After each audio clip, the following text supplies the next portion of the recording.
Olá, sejam muito bem-vindos, sejam muito bem-vindas a mais uma aula de Física da disciplina Física Aplicada à Biologia. Essa é a terceira e última videoaula do segundo módulo, que trata da espectrofotometria. O tema da aula de hoje é a curva padrão espectrofotométrica. Na verdade, nós vamos estar fazendo um estudo de caso. Tá? Nós vamos estar analisando um experimento muito comum que a gente acaba fazendo no laboratório para extrair essa curva padrão e as informações a partir dela, o que a gente pode extrair a partir dessa curva padrão. Né? Então a ideia é de que a lei de Lambert-Beer nos mostra que existe uma relação linear entre a quantidade de luz absorvida por uma solução com sua concentração. Uma curva padrão espectrofotométrica é um gráfico utilizado para relacionar a concentração de uma certa substância com a quantidade de luz que é absorvida por ela em uma determinada faixa de comprimento de onda. A curva padrão ela é essencial para a quantificação de substâncias em amostras desconhecidas. Ao medir a absorbância da amostra, a concentração pode ser inferida utilizando a equação da reta da curva padrão. A partir da curva padrão, podemos determinar ainda o coeficiente de absortividade molar da substância. Olha que legal! Encontramos um grande exemplo da utilização de uma curva padrão no exame que avalia a concentração das hemoglobinas presentes no sangue humano. Este exame recebe o nome de eletroforeses de hemoglobinas em pH alcalino.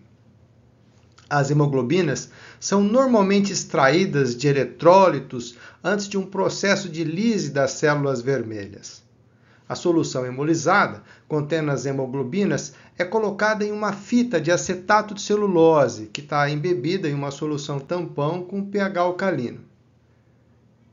Na presença de um forte campo elétrico, como nós veremos no próximo módulo, as hemoglobinas ganham mobilidade. Hemoglobinas maiores são mais lentas, hemoglobinas menores são mais rápidas e, devido a essa diferença de mobilidade, bandas eletroforéticas elas são formadas, como dá para a gente ver nessa imagem aqui na tela. Então essas fitinhas elas então são cortadas a fim de separar as bandas eletroforéticas. As fitas com as bandas são colocadas dentro de tubos de ensaio contendo uma solução eluente. As soluções eluídas, contendo as hemoglobinas, cujas curvas padrão são conhecidas, então são transferidas para as cubetas e a sua absorbância é medida. Os valores das absorbâncias são utilizados para determinar a concentração das hemoglobinas, como está ilustrado nessa outra imagem aqui, que retrata o laudo de um desses exames. Então, na aula de hoje, nós estaremos fazendo um estudo de caso, que essencialmente é determinar a curva padrão espectrofotométrica desta solução aqui, ó, tá? Esta aqui é uma solução do corante azul de Evans, tá? Numa concentração de 1 mg para 100 ml de água, né? Então, para a gente poder preparar as soluções padrão a partir desta aqui, tá? Nós vamos preparar várias soluções com concentrações conhecidas e crescentes. Para poder fazer isso, como é que eu procedo? Então aqui eu tenho 5 provetinhas. Na primeira, eu separo uma alíquota de 1 ml. Na segunda, uma alíquota de 2 ml. Na terceira, uma alíquota de 3 ml. Na quarta, uma alíquota de 4 ml. E na quinta, uma alíquota de 5 ml. Na sequência, eu completo com água as provetas, de tal maneira que todas as provetas tenham um volume final de 5 ml. Então, na primeira, que eu tinha 1, completei com 4. Na segunda, que eu tinha 2, completei com 3. Na terceira, que eu tinha 3, completei com 2. Na quarta, que eu tinha 4, completei com 1. E na última, não coloquei nada. Essencialmente, o que nós fizemos foi criar a diluição linear dessa solução básica, né? Então, a solução, inicialmente, ela tinha 1 mg do corante azul de Evans em 100 ml. Isso corresponde a mais ou menos 1/100 de miligramas do corante em cada ml de água.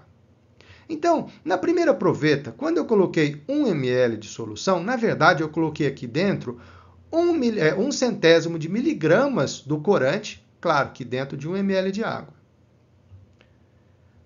Na proveta vizinha, como eu tinha 2 ml da solução, então, na verdade, eu tinha aqui dentro, o dobro dessa quantidade, ou seja, eu tinha aqui dentro 2 centésimos de miligramas, tá?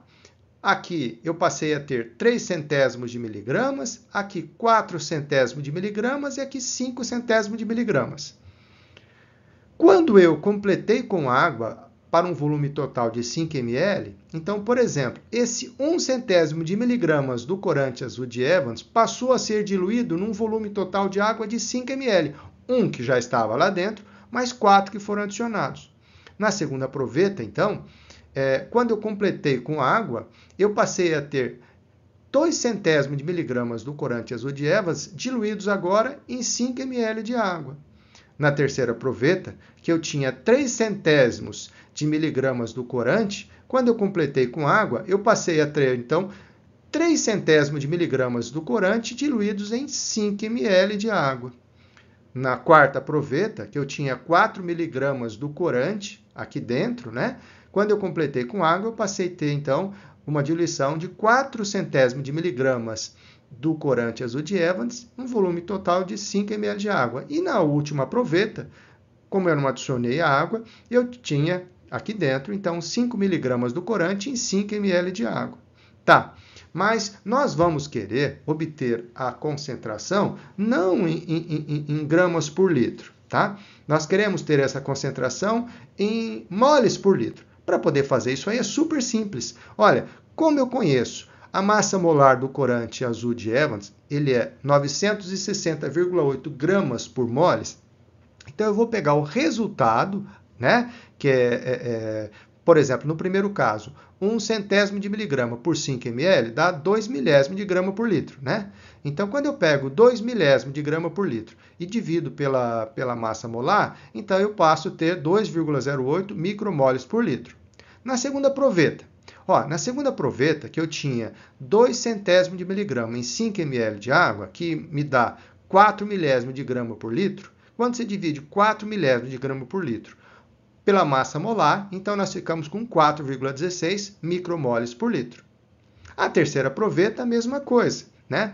Na terceira proveta, como eu tenho 3 centésimos de miligrama do corante em 5 ml de água, que me dá 6 milésimos de gramas por litro, tá? Então, nós passamos a ter, dividindo pela massa molar, 6,24 micromoles por litro, que é essencialmente maior que essa quantidade, ou seja, 4,16 é o dobro de 2,08, né? E 4,16 mais 2,08, 6,24, tá bem? A quarta proveta. Na quarta proveta, que eu tinha 4 centésimos de miligramas por 5 ml de água, que dá mais ou menos 8 milésimos de grama por litro, dividindo pela massa molar, eu tenho 8,32 micromoles por litro, que é o 6,24 mais 2,08. E por último, a última proveta que eu não adicionei água, que eu tinha 5 centésimos de miligrama por 5 ml de água, né, que me dá mais ou menos 1 centésimo de grama por litro, dividindo isso pela massa molar, então eu tenho 10,4 micromoles por litro. Então, tá aqui, pessoal. Então, estas são as concentrações que nós vamos trabalhar. Na sequência, nós chacoalhamos as cubetas e transferimos seu conteúdo para dentro das cubetas. Tampamos e etiquetamos. Na sequência, para a gente obter a curva padrão espectrofotométrica, eu preciso saber em que comprimento de onda esse corante absorve mais, né? Eu preciso descobrir o valor do comprimento de onda de máxima absorção. Isso é feito a partir do espectro de absorção da amostra, né? Então, nós vamos pegar a cubeta de maior concentração, tá? Nós vamos colocar ela dentro do espectrofotômetro e ao lado dela nós vamos colocar uma cubeta contendo apenas água, né? Nós vamos fazer a compensação do campo claro, a compensação do campo escuro, como eu coloquei para vocês na aula passada, né? Para fazer a compensação do campo escuro, nós abrimos a portinha e ajustamos aquele seletor para dizer para ele que aquela luz que está chegando até o sensor é a luz que vem do ambiente, não é da amostra, né? Na sequência, nós fechamos a portinha, né? Colocamos, usando esse carrinho, nós colocamos a cubetinha com branco no caminho óptico e avisamos para o espectrofotômetro que aquela luz que está chegando é a luz que passou pela cubeta contendo apenas o solvente. Então, qualquer absorção que tenha acontecido ali é proveniente das paredes da cubeta ou do próprio solvente. Então, nós ajustamos o seletor para dizer para ele que aquela transmitância é a transmitância de 100%. E, na sequência, usando essa alavanca, a gente reposiciona a amostra, agora no caminho óptico, e fazemos a medida, né? Ajustamos o comprimento de onda para 400 nanômetros e fazemos a medida da transmitância. Tá? Perceba que neste experimento, que é o que a gente faz no laboratório aqui na UEM, esse equipamento ele fornece para a gente o valor da transmitância percentual. Então, por exemplo, para 400 nanômetros, essa solução forneceu para a gente uma transmitância percentual de 88,7%. Aí nós fomos aumentando o comprimento de onda de 400 até 700. E aí nós fomos medindo o valor das respectivas transmitâncias percentuais. Vocês conseguem perceber que à medida que a gente vai mudando o comprimento de onda, o valor das transmitâncias percentuais vão mudando também? Né? Inclusive, você consegue perceber que existe um certo comprimento de onda onde a transmitância é a menor de todas. Né? É claro que se transmite pouco, está absorvendo muito, só para ter uma ideia. Né? Claro, a gente já sabe que para a gente obter a absorbância, eu só tenho que fazer aquele cálculo, que é o negativo do logaritmo da transmitância. Mas, veja, é o negativo do logaritmo da transmitância, e não da transmitância percentual. Então, a única coisa que eu tenho que fazer agora é pegar essa transmitância percentual e dividir por 100. Ao dividir por 100, eu tenho, então, o coeficiente de transmitância, que é aquele número que vai de 0 até 1. Dessa forma, 88,7% vira 0,887. 89,7% vira 0,897, assim sucessivamente. Agora, com os valores de transmitância em mãos, utilizando a equação do negativo do logaritmo de base 10, nós calculamos, então, o valor das respectivas absorbâncias exibidas pelo corante nos diferentes comprimentos de onda. Tá? Inclusive, vocês conseguem perceber que, já nessa tabelinha, o maior valor de absorbância acontece aqui perto de 600 nanômetros na região do laranja. Legal isso, né, pessoal? De posse dos valores de transmitância e de absorbância em função do comprimento de onda, nós podemos fazer estes dois gráficos que estão na tela. No eixo X, nós temos comprimento de onda de 400 a 700. No eixo Y, à minha esquerda, escritas em vermelho, estão os valores de absorbância, né? Valores de 0 até 1. À minha direita, escritas em azul, estão os meus valores de transmitância, também variando de 0 até 1. A minha curva vermelha informa os valores de absorbância. A minha curva azul informa para mim os valores de transmitância. Observem, pessoal, que a máxima absorbância aconteceu para o comprimento de onda de 600 nanômetros, na região do laranja. Perceba que se ela absorve em 600, na região do laranja, é porque ela transmite muito na sua complementar, que é o azul. Então, sim, a partir deste espectro de absorbância e de transmitância, nós conseguimos, inclusive, verificar o princípio das cores complementares que nós discutimos na aula passada. Olha que legal, pessoal, tá? Bom, mas agora que eu já sei qual é o valor do comprimento de onda de máxima absorbância, já estou em condições de fazer a curva padrão espectrofotométrica. Por quê? Porque como nós vamos utilizar diferentes concentrações começando da menos concentrada até a mais concentrada, então é natural que se a gente utilizar um comprimento de onda que absorve pouco, a gente vai ter um erro muito grande.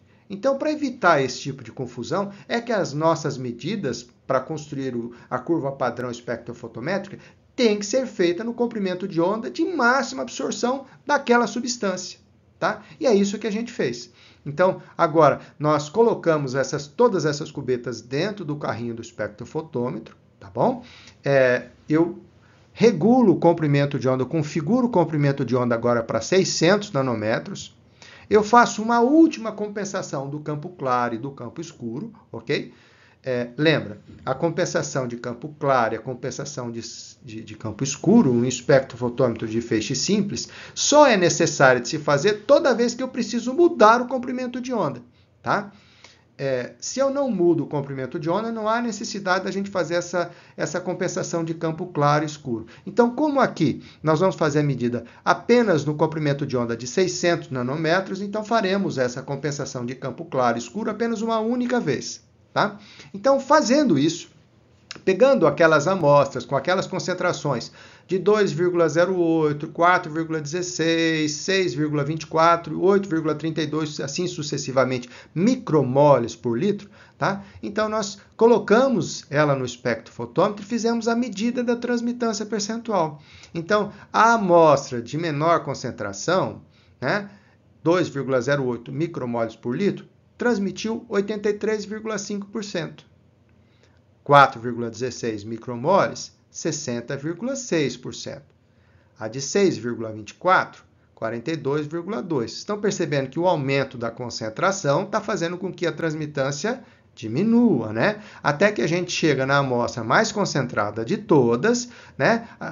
De concentração 10,4 micromoles por litro e alcancemos uma transmitância de 20,6%. Sim, a curva padrão espectrofotométrica é uma curva em que no eixo X nós temos as concentrações, no eixo Y nós temos o valor da absorbância, o coeficiente de absorbância. Nós não utilizaremos a transmitância percentual naquele gráfico. Então, para isso, o que eu tenho que fazer? De novo, eu vou ter que converter esse valor de transmitância percentual em transmitância, simplesmente pegando este número e dividindo por 100. 83,5 vira 0,835, 60,6 vira 0,606, 42,2 vira 0,422 e assim por diante. Joia, né, pessoal? E agora, para nós calcularmos o valor da absorbância, ficou super simples, tomando o negativo do logaritmo de base 10 da transmitância. E tá cá, pessoal, o valor das absorbâncias exibidas por cada uma dessas amostras em função da concentração. Perceba que, com o aumento da minha concentração, a minha absorbância vai aumentando. Legal isso, né? Tá aí, pessoal. Agora, pegamos os valores de absorbância que nós acabamos de calcular e colocamos no gráfico, tá? Chamo sua atenção para o fato de que no eixo X os valores são muito pequenos. Então, 2 micro, 4 micro, 6, 8 e assim por diante. Por quê? Porque as nossas concentrações, elas são escritas em micromoles por litro, tá? Então, aqui nós temos no eixo Y a minha absorbância, né? O que nós vamos fazer com esse gráfico? Simples. Nós vamos, então, calcular a tangente deste gráfico, né? Como a lei de Lambert-Beer nos demonstrou que existe uma relação linear entre a absorbância e a concentração da minha amostra, então é de se esperar que num gráfico de absorbância em função da concentração a gente tenha uma reta, tá?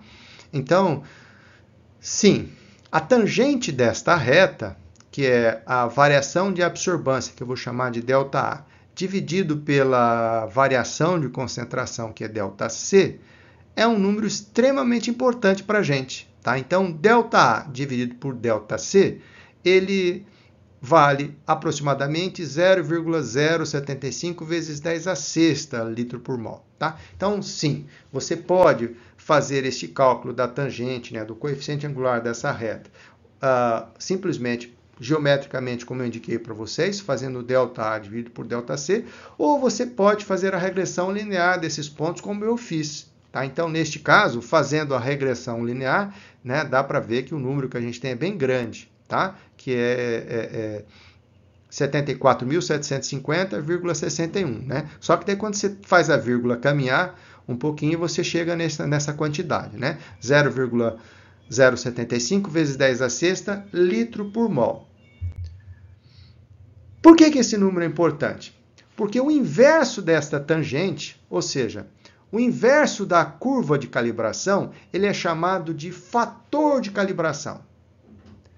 Né? Então, o fator de calibração deste corante é o inverso da tangente da curva de calibração. Então, 1 sobre a tangente de θ, ou seja, 1 dividido por 0,075 vezes 10 à sexta litro por mol, me dá um fator de calibração de 13,3 micromoles por litro. Lembra, ó, o 10 à sexta, que é um número muito, muito grande, ele sobe do denominador para o numerador, trocando o sinal, ficando 10 a menos 6. E 10 a menos 6 é micro, tá? Então, eu tenho uma divisão de fração, 1 dividido por litro por mol. Copiamos a primeira fração, multiplicando pelo inverso da segunda, ficando mol por litro. Então, o nosso fator de calibração é 13,3 micromoles por litro. Sabe por que esse fator de calibração ele é extremamente importante para a gente?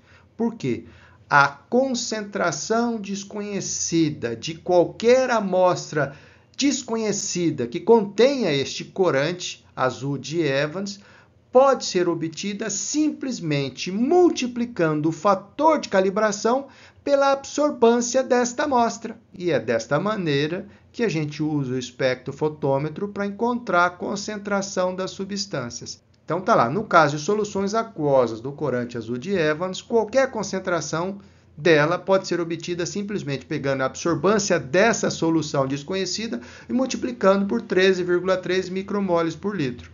Olha que joia, né, turma?